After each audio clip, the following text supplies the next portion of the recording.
नमस्कार दोस्तों एवं मेरे प्यारे विद्यार्थियों, आप सभी का मेरे चैनल हिंदी विद दीप्ति मेहता में हार्दिक स्वागत एवं अभिनंदन। जैसा कि हम कक्षा 10 आरबीएससी की पुस्तक क्षितिज का अध्ययन कर रहे थे, जिसके अंतर्गत हम काव्य खंड का अध्ययन पूरा कर चुके हैं। गद्य खंड की हमने शुरुआत की थी, जिसके अंतर्गत हमने पहला पाठ का अध्ययन कर लिया था। आज हम नेक्स्ट यानी पहला पाठ यानी कुल मिला के 10वां पाठ था। आज हम 11वां पाठ मुंशी प्रेमचंद की ईदगाह कहानी का अध्ययन कर रहे हैं, जो बाल मनोविज्ञान पर आधारित है। उसके पहले हमने भारतेंदु हरिश्चंद्र के निबंध का अध्ययन कर लिया था। तो चलो हम शुरुआत करते हैं कि प्रेमचंद जी का कुछ परिचय जान लेते हैं फटाफट से। उसके बाद हम अपनी मूल कहानी की तरफ आ जाते हैं। प्रेमचंद जन्म उनका 1980 में हुआ था, मृत्यु 1936 में, मतलब ये 56 साल इनकी उम्र रही थी जब ये मृत्यु को प्राप्त किए थे। जीवन परिचय में इनका देख लेते हैं। जीवन जगत में कलम के सिपाही के नाम से मशहूर मुंशी प्रेमचंद का जन्म वाराणसी जिले के लम्ही ग्राम में हुआ था। अधिकतर ये प्रश्न कंपटीशन एग्जाम में भी पूछा जाता है कि कलम के सिपाही किसको कहा गया है, तो मुंशी प्रेमचंद को। इनका मूल नाम धनपत राय था। ये भी बहुत सी बार एग्जाम में पूछा गया है कि इनका मूल नाम क्या था, धनपत राय। सरकारी नौकरी से त्यागपत्र देने के बाद उन्होंने अपना सारा जीवन लेखन कार्य के प्रति समर्पित कर दिया। प्रेमचंद उर्दू में नवाब राय के नाम से लेखन करते थे। उर्दू में कौन से नाम से रचना करते थे? नवाब राय। ये कंपटीशन एग्जाम वालों के लिए ज़्यादा महत्वपूर्ण है। जो 10वीं के बच्चे हैं उनको इतना जीवन परिचय डीपली ध्यान रखने की जरूरत नहीं है। उपन्यास के क्षेत्र में उनके योगदान को देखकर बंगाल के विख्यात उपन्यासकार शरद चंद्र चट्टोपाध्याय ने उन्हें उपन्यास सम्राट कहकर संबोधित किया था। किसने कहा था उपन्यास सम्राट? शरद चंद्र चट्टोपाध्याय ने।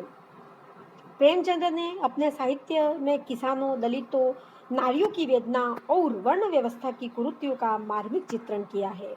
उन्होंने समाज सुधार और राष्ट्रीय भावना से ओतप्रोत अनेक उपन्यासों एवं कहानियों की भी रचना की। कथा संगठन, चरित्र चित्रण, कथोपकथन आदि की दृष्टि से उनकी रचनाएं बेजोड़ है। उनकी भाषा सजीव, मुहावरेदार और बोलचाल के निकट है। हिंदी भाषा को लोकप्रिय बनाने में उनका विशेष योगदान है। प्रेमचंद का पहला कहानी संग्रह सोजे वतन नाम से आया, जो 1908 में प्रकाशित हुआ। ये भी आपको याद रखना है जो कंपटीशन एग्जाम दे रहे हैं। उनका पहला कहानी संग्रह कौन सा था? तो सोजे वतन। सोजे वतन यानी देश का दर्द। देशभक्ति से ओतप्रोत होने के कारण इस पर अंग्रेजी सरकार ने रोक लगा दी और लेखक को भी भविष्य में इस तरह का लेखन न करने की चेतावनी दी।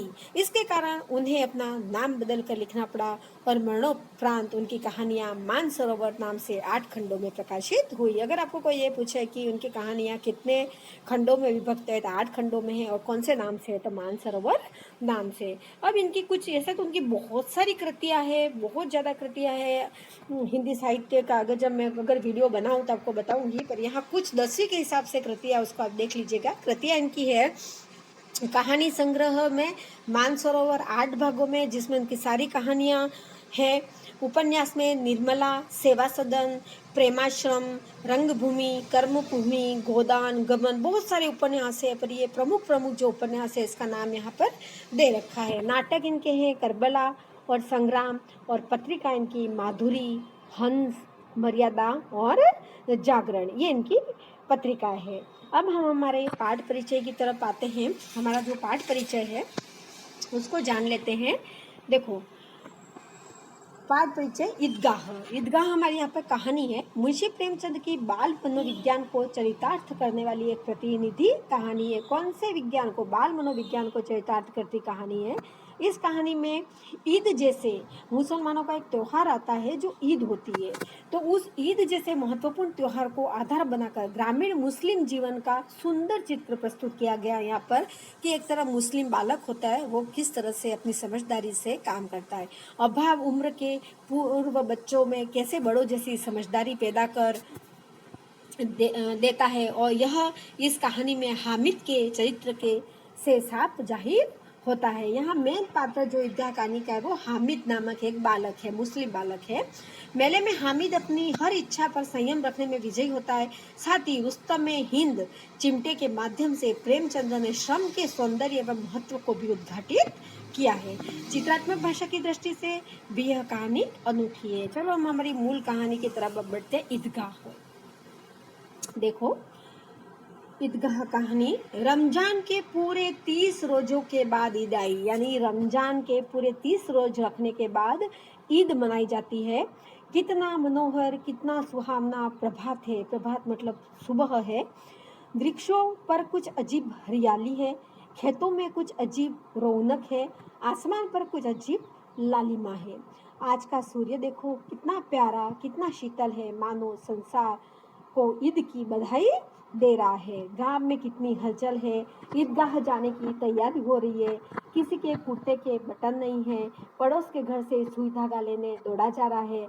किसी के जूते कड़े हो गए, उसमें तेल डालने के लिए तेली के घर भागा जाता है। जल्दी जल्दी बैलों को सानी पानी दे दे, यानी घास वास दे देते हैं।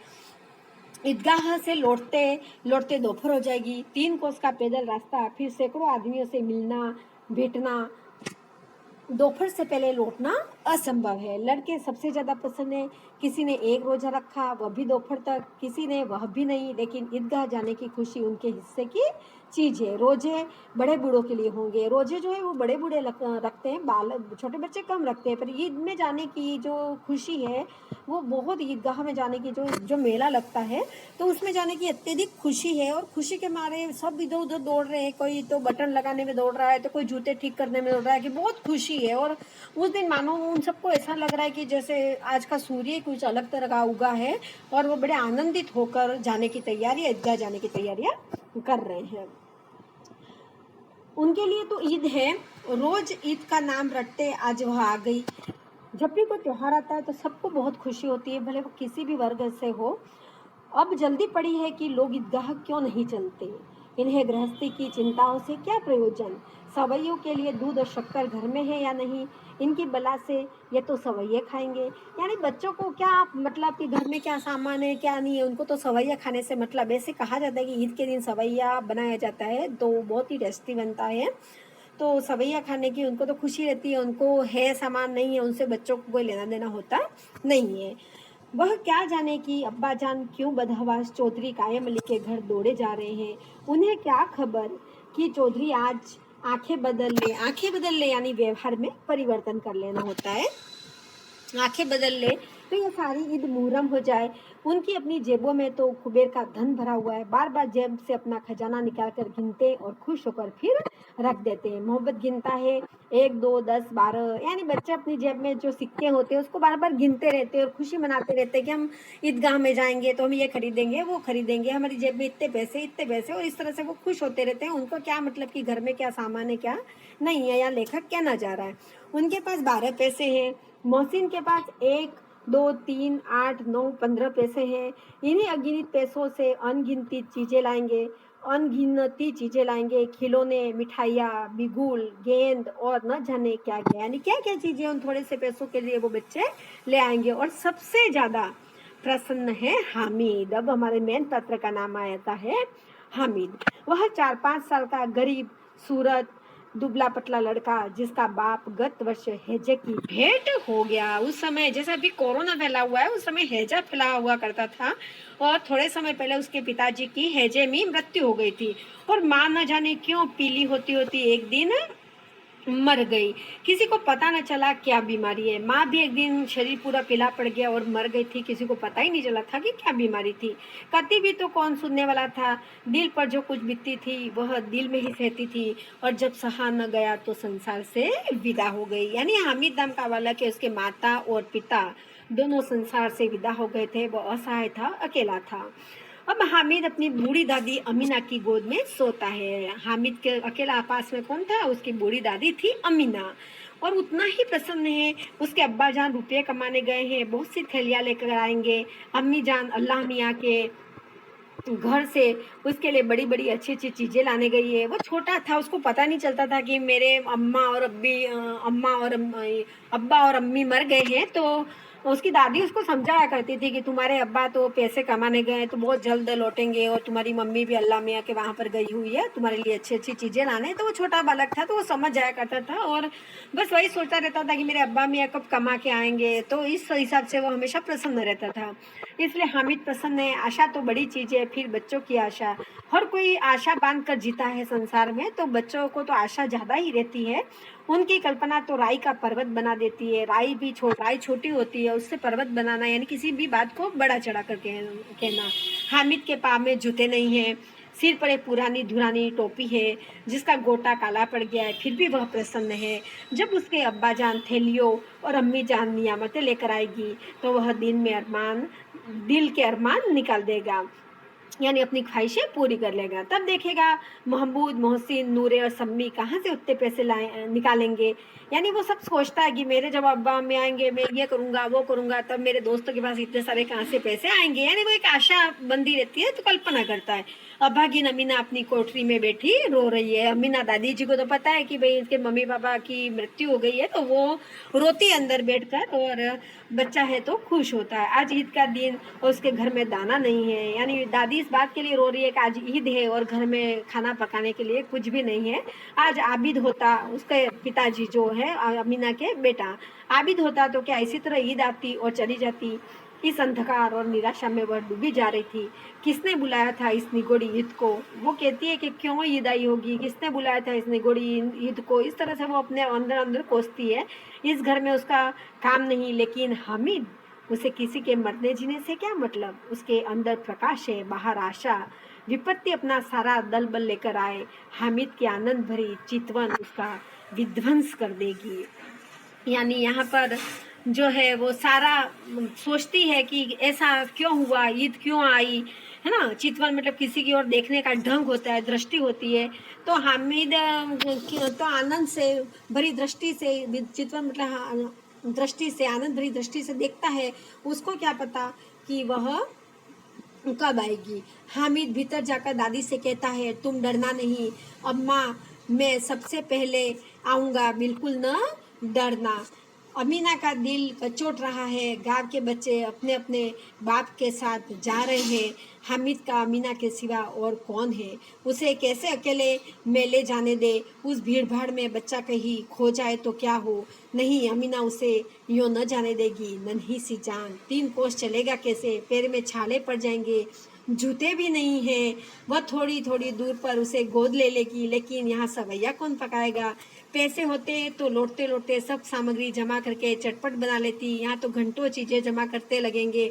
मांगे ही का तो भरोसा की तरह बचाती चली आती थी इसी ईद के लिए, लेकिन कल बालन सिर पर सवार हो गई तो क्या करती। हामिद के लिए कुछ नहीं है, और तो 2 पैसे का दूध तो चाहिए ही। अब तो कुल 2 आने के पैसे बच रहे हैं। 3 पैसे हामिद की जेब में, 5 अमीना के में। यानी अमीना कह रही है कि छोटा बच्चा है, मैं उसको कैसे भेज दूंगी, कैसे करूंगी, वो चलेगा तो पैरों में छाले हो जाएंगे। इस तरह से वो बहुत दुखी होती है और कहती है घर में अगर मेले में जाए भी सही तो आके पकाना पड़ेगा, पैसे भी नहीं है पास में। यूँ करके वो बहुत ही दुखी हो रही है कि मेरे पास इतने ही पैसे हैं, दूध तो लाना पड़ेगा, कैसे सवैया बनेगी। सारी चिंता उसको खाई जा रही है। यही तो बिसात है, और ईद का त्योहार अल्लाह ही बेड़ा पार लगाए। यानी यहाँ पर बेचारी कह रही है कि अब तो कुछ भी उपाय नहीं है, सिर्फ अल्लाह ही पार लगा सकता है। सभी को सेवैया चाहिए और थोड़ा किसी की आंखों नहीं लगता। किस किस से मुंह चुराएगी और मुंह क्यों चुराए। साल भर का त्योहार है, जिंदगी खैरियत से रहे, उसकी तकदीर भी तो उसी के साथ है। बच्चे को खुदा सलामत रखे, ये दिन भी कट जाएंगे। बेचारी कहती है कि ये बच्चा सलामत हो जाए तो दिन कट जाएंगे। इस तरह से बेचारी अपने मन में वो संतोष कर रही है। गांव में मेला चला और बच्चे के साथ हामिद भी जा रहा था। कभी सबके सब दौड़कर आगे निकल जाते, फिर किसी पेड़ के नीचे खड़े होकर साथ वो लोग का इंतजार करते। ये लोग क्यों इतना धीरे धीरे चल रहे हैं। हामिद के पैरों में तो जैसे पड़ लग गए हैं, वह कभी थक सकता है। शहर का दामन आ गया, सड़क के दोनों ओर अमीरों के बगीचे हैं, पक्की चार दीवारी बनी हुई है, पेड़ों में आम और लीचियाँ लगी हुई है। कभी कभी कोई लड़का कंकड़ी उठाकर आम पर निशाना लगता है। माली अंदर से गाली देता हुआ निकलता है। लड़का वहाँ से फरलांग पर है, खूब हंस रहे हैं, माली को कैसे उल्लू बनाया।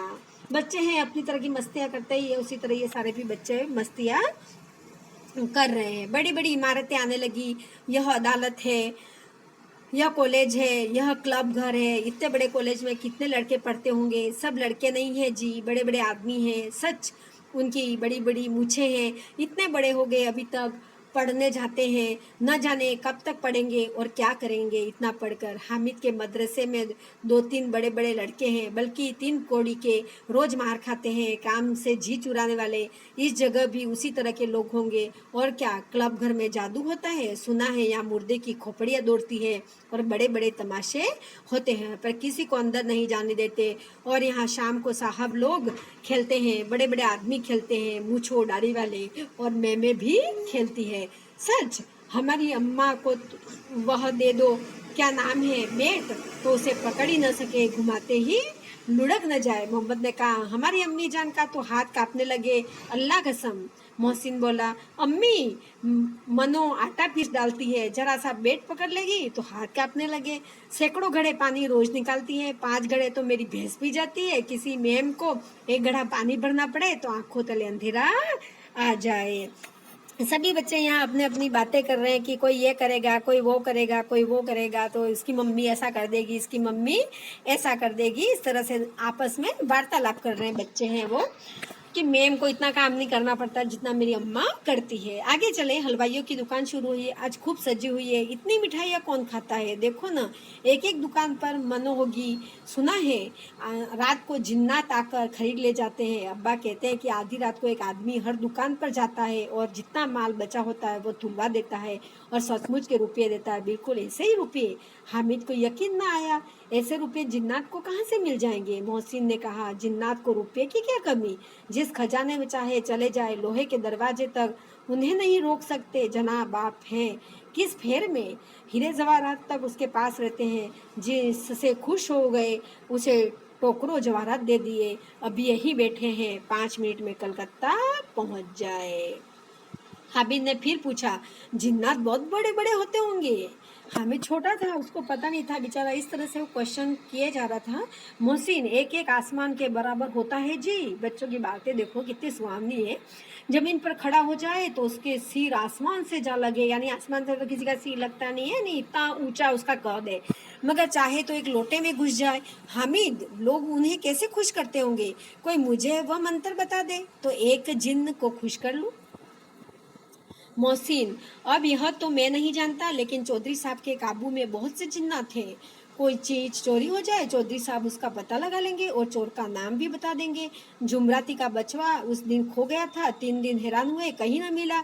तब झक मार कर चौधरी के पास गए, चौधरी ने तुरंत बता दिया, मवेशी खाने में, और वही मिला। जिन्नात आकर उसे सारे जहान की खबर दे जाते हैं। यहाँ पर जिन्न की बात नहीं करते कि जिन्न होते हैं, यहाँ भाई जिन्न की बातें ये कर रहे हैं यहाँ पर। अब उसकी समझ में आ गया कि चौधरी के पास ही क्यों इतना धन है और क्यों उनका इतना सम्मान है। आगे चले, यह पुलिस लाइन है, यही सब कांस्टेबल कवायद करते हैं। रेटन फाइव को रात को बेचारे घूम घूम कर पहरा देते हैं, नहीं चोरियां हो जाए। मौसी ने प्रतिवाद किया, ये कांस्टेबल पहरा देते हैं तभी तुम बहुत जानते हो अजी हजरत, यही चोरी कराते हैं। शहर के जितने चोर डाकू है सब इनसे मिले रहते हैं। मोहसिन क्या कह रहा है? ये कांस्टेबल ही चोरी कराते हैं, ये सब चोर डाकू से क्या होते हैं?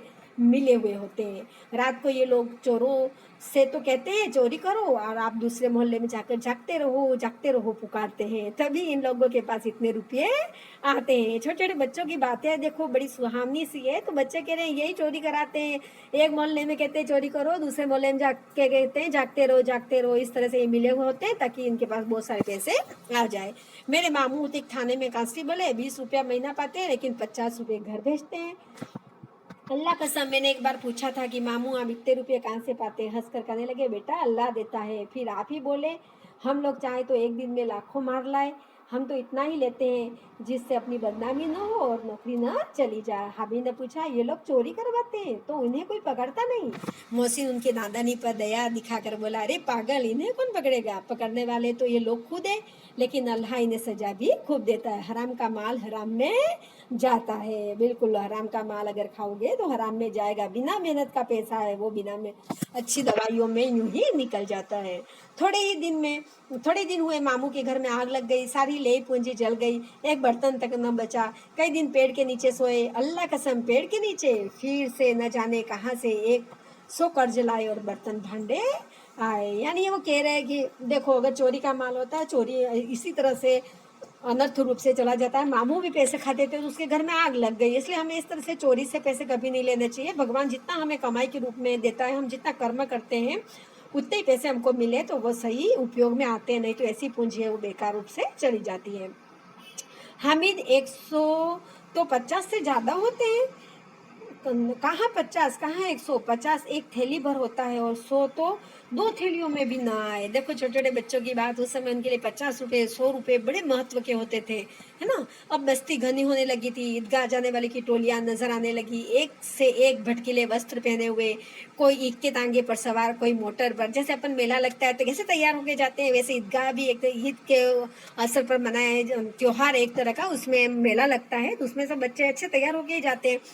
इसी इत्र में बसे सभी के दिलों में उमंग। ग्रामीणों का यह छोटा सा दल अपनी विपन्नता से बेखबर, संतोष धैर्य में मगन चला जा रहा था। बच्चों के लिए नगर की सभी चीजें अनोखी थी, जिस चीज की और ताकते ताकते ही रह जाते और पीछे से बराबर हॉर्न की आवाज आने पर भी न चकते। हामिद तो मोटर के नीचे जाते जाते भी बचा था। सहसा ईदगाह नजर आया, ऊपर इमली के घने वृक्षों की छाया, नीचे पक्का फर्श है जिस पर जाजिम बिछा हुआ है और रोजेदार की पंक्तियां एक के पीछे एक न जाने कहाँ तक चली गई है, पक्की जगत के नीचे तक जहाँ जाजिम भी नहीं है।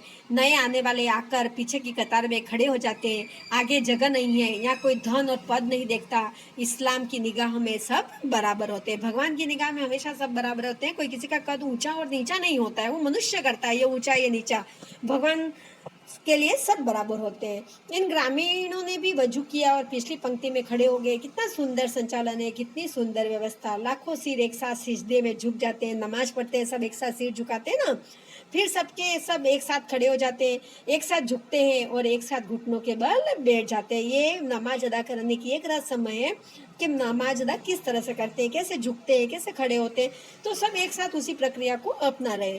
कई बार यही क्रिया होती है जैसे बिजली की लाखों बत्तियां एक साथ प्रदीप्त हो और एक साथ बुझ जाए, यही क्रम चलता रहा। जिस तरह बिजली की है ना वो बत्तियां होती है एक साथ प्रदीप्त हो जाती है, प्रज्वलित हो जाती है और एक साथ बुझ जाती है। तो यहाँ भी ईदगाह जब ईद की नमाज पढ़ रहे हैं तब ऐसा ही लग रहा है कि सब एक साथ झुक रहे हैं, एक साथ खड़े हो रहे हैं, तो इसी तरह का प्रतीक हो रहा है। कितना अपूर्व दृश्य था जिसकी सामूहिक क्रिया, विस्तार और अनंतता हृदय को श्रद्धा, गर्व और आत्मानंद से भर देती। मानो भातृत्व का एक सूत्र इन समस्त आत्माओं को एक लड़ी में पिराया हुआ हो। तो बच्चों आज ये पहला भाग खत्म हुआ, इसका दूसरा भाग अभी बाकी है। ऐसे 3 भाग है, वीडियो बहुत लंबा हो जाएगा इसलिए आज मैं एक भाग को ही करा रही हूँ। अभी यहाँ पर ये मेले में जा रहे हैं और सभी नमाज पढ़ रहे हैं, वहाँ तक आपका ये पहला पार्ट खत्म होगा। अब आगे नमाज खत्म हो जाने के बाद सब नमाज पढ़ने के बाद सब एक दूसरे को गले मिलते हैं वगैरह, क्या होता है वो सारा आगे अपन पार्ट में पढ़ेंगे, ताकि है ना वो आपको भी छोटे छोटे पार्ट में अच्छी तरह से समझ में आ जाए। तो आपको अगर ये मेरा पढ़ाना पसंद आया हो तो आप मेरे वीडियो को ज़्यादा से ज़्यादा लाइक करना, शेयर करना, मेरे चैनल को सब्सक्राइब करना। जय हिंद, जय भारत।